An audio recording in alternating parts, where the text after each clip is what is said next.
오케이, 20번 주요제 문제 풀이 가겠습니다. 주요제 문제 같은 경우에는 일단 우리가 알아야 되는 기본 지식이 좀 있다, 그지? 첫 번째는 뭐냐면 주요제는 전문가가 쓴 글이야. 그래서 구조가 존재하게 되어 있지. 우리가 초등학교, 중학교 때 글쓰기 시간에도 배워봤다시피 우리가 글을 쓸 때는 전문가라면 글을 어떻게 서론, 본론, 결론을 가져갈지 구조를 만들게 되어 있어. 그래서 그 구조를 가지게 되어 있고, 그리고 전문가가 만든 보기로 구성되어 있는 문제다. 그렇기 때문에 보기 안에는 무조건 소재가 존재해야만 한다라는 기본 지식을 가지고 가야 되지. 왜냐하면 수많은 수험생들이 치는 시험이기 때문에 시험의 지문과 시험의 보기에 명확성이 있어야 되고, 그 명확성을 가지기 위해서는 당연히 전문가의 어떤 이런 여러 가지 스킬들이 적용될 수밖에 없다. 우리는 그걸 역이용해서 글을 잘 읽고 단어를 많이 알고 해석을 잘하는 것도 좋겠지만, 질문에서 물어보는 의도를 파악을 해서 질문에 대한 정답만 찾으면 된다. 즉, 너 이름이 뭐니? 라고 했으면 뭐만 대답하면 된다? 이름만 대답하면 된다. 그지? 근데 굳이 얘는 몇 년생이고요, 뭐 얘는 키는 얼마고요, 얘는 남자고 여자고 학교는 어디, 이런 거를 대답할 필요가 없다. 그렇기 때문에 우리는 필요한 문장만 읽을 거다. 그렇게 푸는 방식이 이렇게 되겠다. 첫 번째, 우리가 보기를 읽어야 되겠지. 보기를 한번 보자. 보기를 보면 과학 개념을 학습하려면 다양한 방식으로 여러 번 접해야 한다. 2번, 복잡한 과학 개념을 이해하기 위해서는 암기가 선행되어야 된다. 이렇게 읽어보다 보면 우리가 지금 이 보기 안에 중첩되는 단어가 보이지. 그게 뭐니? 그렇지, 과학이라는 거지. 그 다음에 또 하나 더 보이는 게 뭐냐면 학습이라는 단어가 보인다.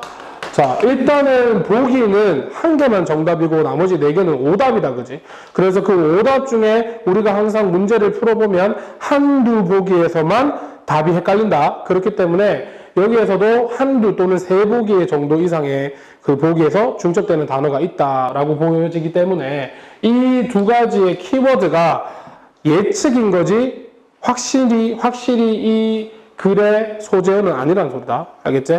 그래서 이렇게 예측을 하자는 거지. 아, 이 글은 과학하고 학습에 관련된 얘기를 하는구나.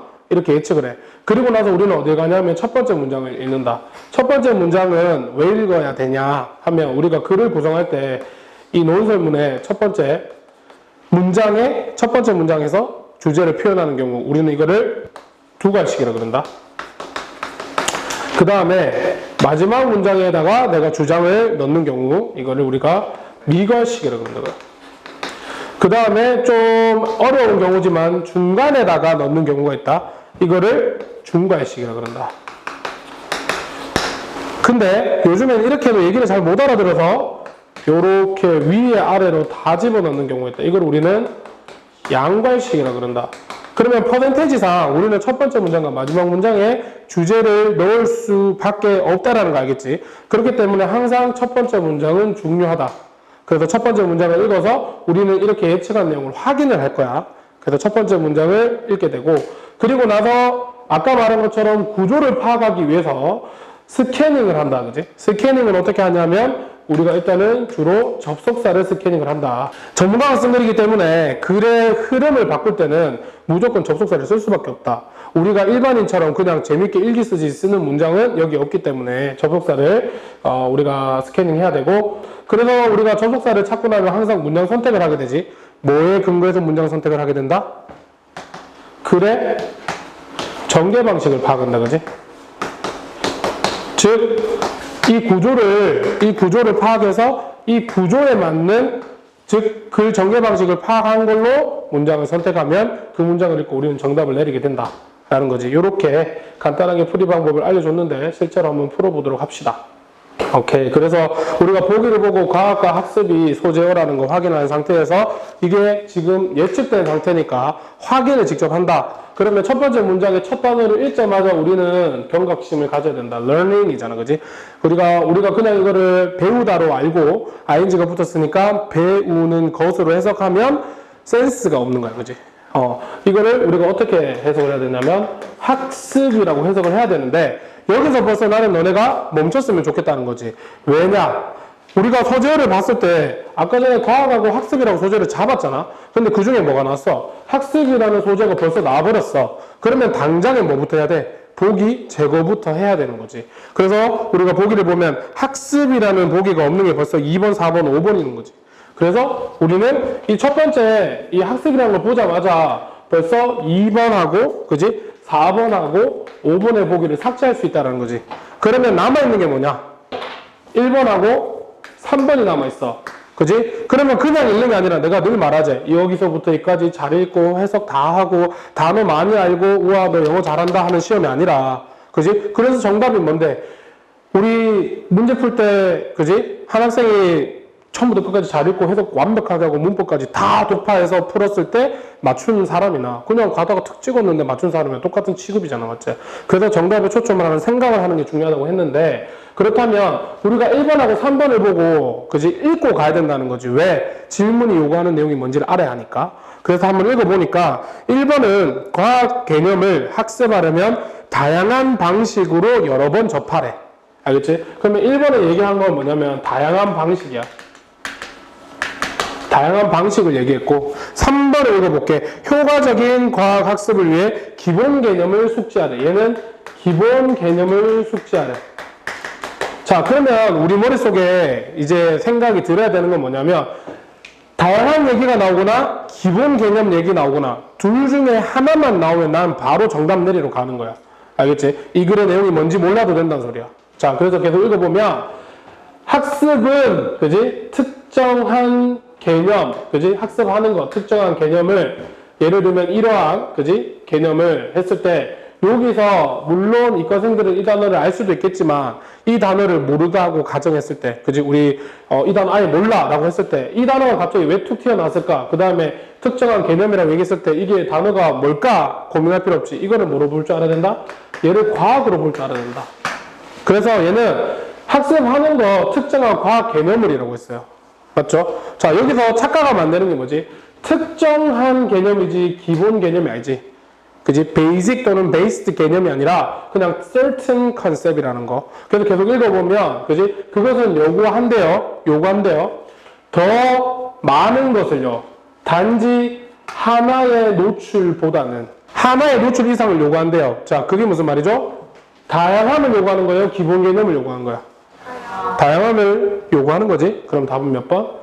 1번. 자, 여기서 중요한 거. 그러면 여기만 놓고 답을 내릴 수 있다, 없다? 있다. 이유가 중요해. 내가 늘 말한 게 뭐야? 이 글은 논설문이다, 그지?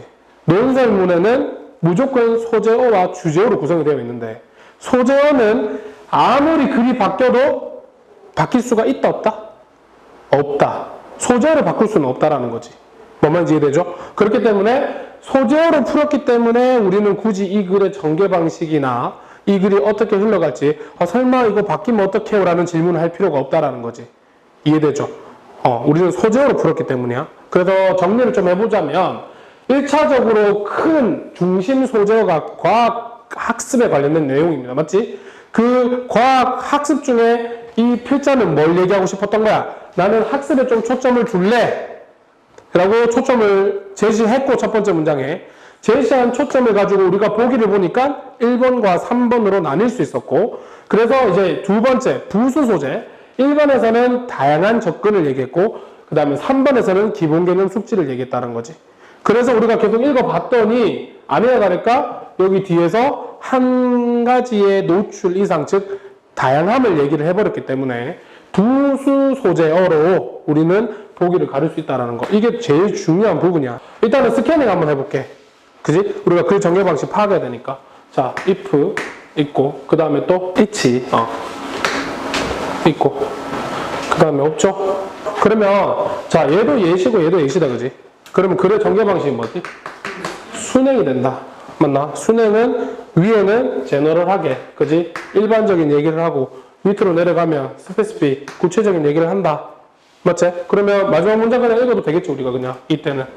왜냐면 똑같은 얘기를 계속 반복할 거니까 가장 포괄적인 얘기 하나 읽고 가장 구체적인 얘기 하나 읽어서 정답 내리면 되니까. 그래서 읽어보니까, 그지? 궁극적으로 이것이 이끌 거래. 그지?